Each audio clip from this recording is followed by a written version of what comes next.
और इधर capital market regulator SEBI ने शेयर बाजार में नेकेड शॉर्ट सेलिंग पर रोक लगा दी है। शुक्रवार के सेबी की तरफ से इसको लेकर के एक सर्कुलर जारी किया गया।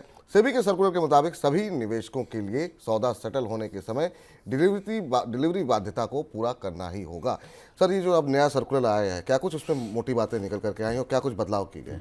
शॉर्ट सेलिंग का मतलब आप समझते होंगे। शॉर्ट सेलिंग का मतलब होता है कि आपके पास स्टॉक्स नहीं है, फिर भी आप बाजार में उन्हें बेचे दे रहे हैं या बेचने का सौदा किए ले रहे हैं और बाजार में उनकी गिरावट की संभावना के आधार पर उन्हें बेच रहे हैं।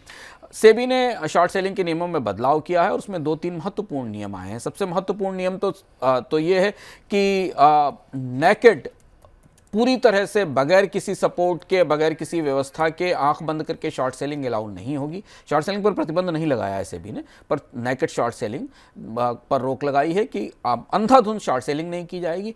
दूसरी बात यह कि जो फ्यूचर और ऑप्शन के सेगमेंट हैं उनमें सब में शॉर्ट सेलिंग की छूट होगी, यानी वो ऑप्शन का वो सेगमेंट है और यही वो सेगमेंट है जिस पर सेबी लगातार चेतावनी भी देती रही है निवेशकों को। तो ध्यान रखना जरूरी है कि यहाँ शॉर्ट सेलिंग होती है और यहाँ जोखिम है।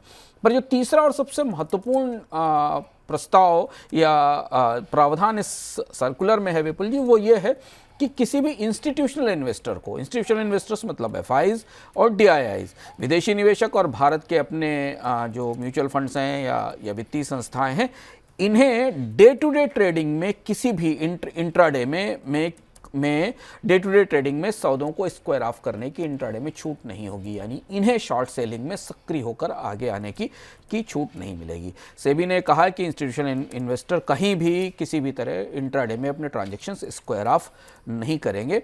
ये जो नया शॉर्ट सेलिंग का फ्रेमवर्क है ये अमल में आएगा और इससे इसके बाद पता चलेगा कि बाजार की सेहत पर इसका क्या असर हुआ।